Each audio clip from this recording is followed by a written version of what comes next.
विद्यार्थियों, आज हम जो चैप्टर करने जा रहे हैं वो आपका है बाजार। बेसिकली आप इस प्लस टू के अंदर कई बाजार के बारे में पढ़ेंगे, जिसमें बेसिकली पूर्ण प्रतियोगिता बाजार है, एकाधिकार बाजार है, एकाधिकारी बाजार है, अल्पाधिकार है।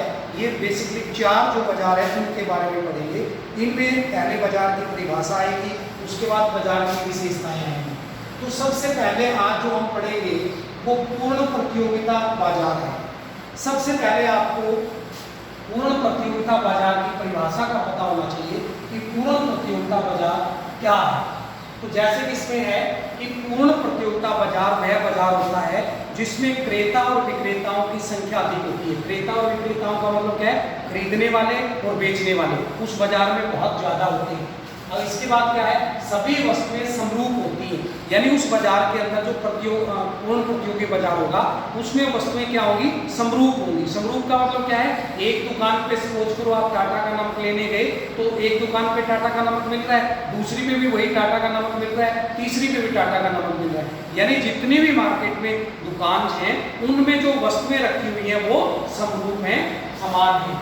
तथा वस्तुओं की कीमत का निर्धारण उद्योग द्वारा किया जाता है। जो वस्तु का कीमत निर्धारण किया जाएगा, जैसे हम कह रहे हैं कि टाटा नमक की थैली, उसका प्राइस क्या होगा, तो बेचने वाला है वो निर्धारित नहीं करेगा कि ये 10 रुपए की बिकेगी 20 की, बल्कि जो उद्योग होगा जहाँ पे वो बनी है, नमक का जो उद्योग है वो उसको निर्धारित करेगा कि उसकी कीमत क्या होगी। जो फर्म है उस कीमत पे अपना माल बेचेगी वो कितना भी बेच सकती है। तो ये इसकी परिभाषा हुई, जिसमें आपको याद रखना है कि वह बाजार जिसमें क्रेता और विक्रेताओं की संख्या है वो अधिक होगी, वस्तुएं समरूप होंगी और कीमत का निर्धारण है वो उद्योग करेगा। उसके बाद है विशेषताएं। विशेषता में पहली विशेषता आपने परिभाषा में कर ली, क्रेता व विक्रेताओं की अधिक संख्या, यानी उस बाजार में बेचने वाले भी बहुत दुकानें होंगी और खरीदने वाले भी लोग बहुत होंगे, वो एक पहली विशेषता है। दूसरी है समरूप वस्तुएं। समरूप वस्तुओं का मतलब है कि एक दुकान पे अगर आप कोई सामान ले रहे हैं और उसकी बजाय दूसरी दुकान पे आप पता करते हैं तो जो वस्तु है वो बिल्कुल समरूप होगी। समरूप का मतलब है उसका कवर जो पैकिंग है वो पैकिंग बिल्कुल सेम होगी, उसमें अंदर जो मटेरियल होगा उसकी क्वालिटी जो होगी वो सेम होगी। जैसे आप टाटा का नमक एक दुकान से ना खरीद के दूसरी से लेते हैं तो सेम वही पैकिंग होगी, वही कंपनी का नाम में लिखा मिलेगा, पैकिंग का जो कलर होगा वो वही होगा, सारी चीजें वही होगी, तो वस्तुएं होंगी वो समरूप होंगी। तीसरा है फर्म के प्रवेश की स्वतंत्रता। फर्म के प्रवेश की स्वतंत्रता का मतलब है कि उस बाजार के अंदर बेचने वाला कोई और भी आ सकता है, मर्जी उसकी। जैसे पहले 10 दुकानें थी तो 11वीं दुकान भी खुल सकती है, कोई प्रतिबंध नहीं है। ये नहीं है कि 11वीं दुकान नहीं खुलेगी, मतलब कोई भी व्यक्ति आकर के फर्म है वो उस बाजार में प्रवेश कर सकती है, उसको आजादी है। और किसी को अगर छोड़ के जाना है अपना बाजार में दुकान तो वो अपनी फर्म बंद करके भी जा सकती है, यानी फर्म की स्वतंत्रता प्रवेश।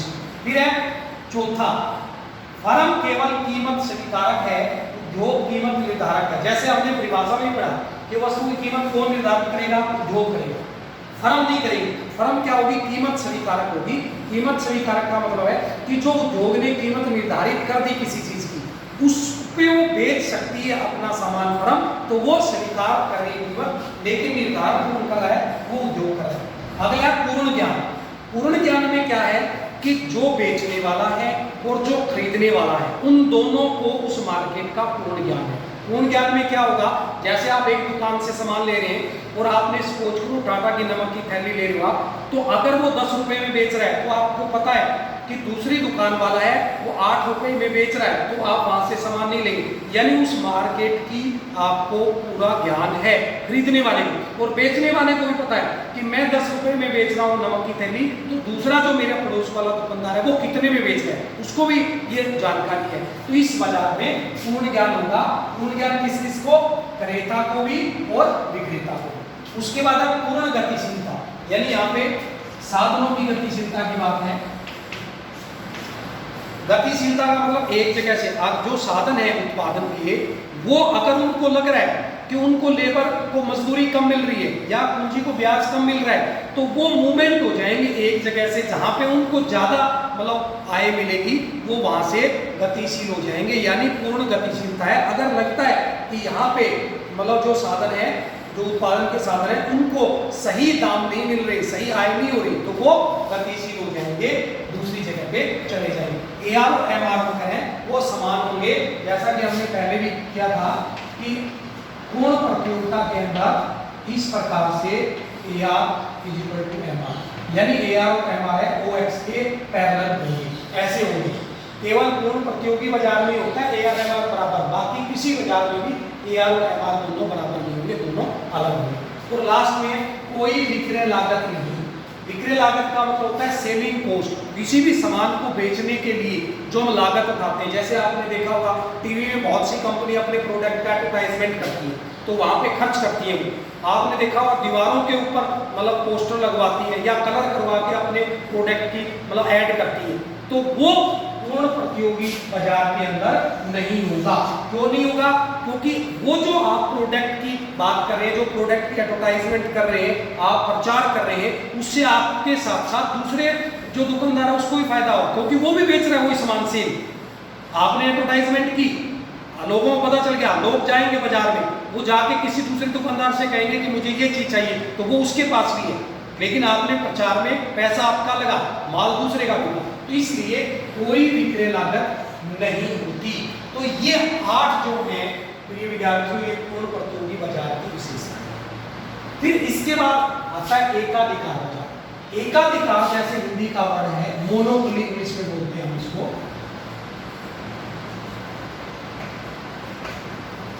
एकाधिकार का मतलब एक ही व्यक्ति का अधिकार। इसके नाम से एकाधिकार बाजार की परिभाषा है कि एकाधिकार बाजार के अंदर, जैसे हमने पूर्ण प्रतियोगिता बाजार में कहा था, बहुत ज्यादा क्रेता हैं, बेचने वाले भी ज्यादा हैं, लेकिन यहाँ बेचने वाला एक ही होगा। यानी एकाधिकारी बाजार में परिभाषा क्या होगी? वह बाजार जिसमें वस्तुओं को बेचने वाला या विक्रेता तो केवल एक हो और क्रेता है वो अनेक हो, यानी खरीदने वाले तो बहुत होंगे लेकिन बेचने वाला एक ही होगा। उस बाजार में वो सामान उसी एक दुकानदार के पास मिलेगा, बाकी किसी के पास नहीं मिलेगा। तो इसकी परिभाषा हुई कि एकाधिकार बाजार वह बाजार है जिसमें वस्तु का एक ही विक्रेता होता है, अनेक क्रेता होते हैं और उस वस्तु का निकटतम प्रतिस्थापन नहीं होता।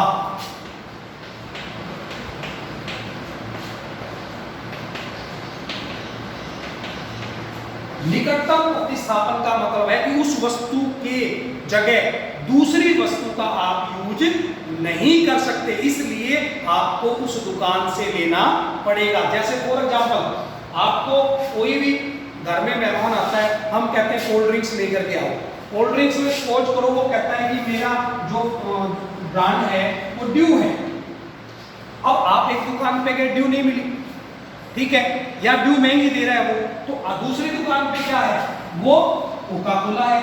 तो आपका ये ऑप्शन है, यानी ये तो आपस में प्रतिस्थापन हुए कि ड्यू नहीं मिली तो आपने कोका कोला ले ली, कोका कोला नहीं मिली तो दूसरी आपने थम्स अप ले ली, क्योंकि वो है तो ड्रिंक्स ही ना।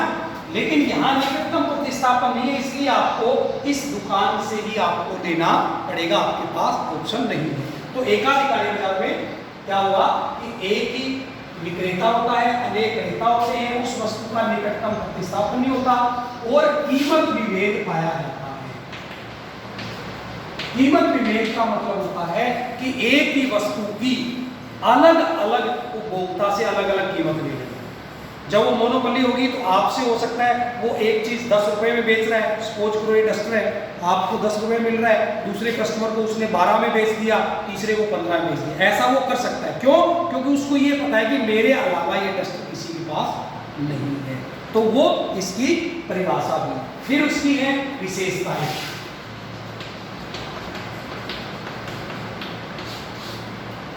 विशेषताओं में आप क्या करेंगे? पहली विशेषता आएगी कि एक विक्रेता, बेचने वाला एक है, ठीक है। दूसरी है अधिक क्रेता, तीसरा है कीमत विभेद,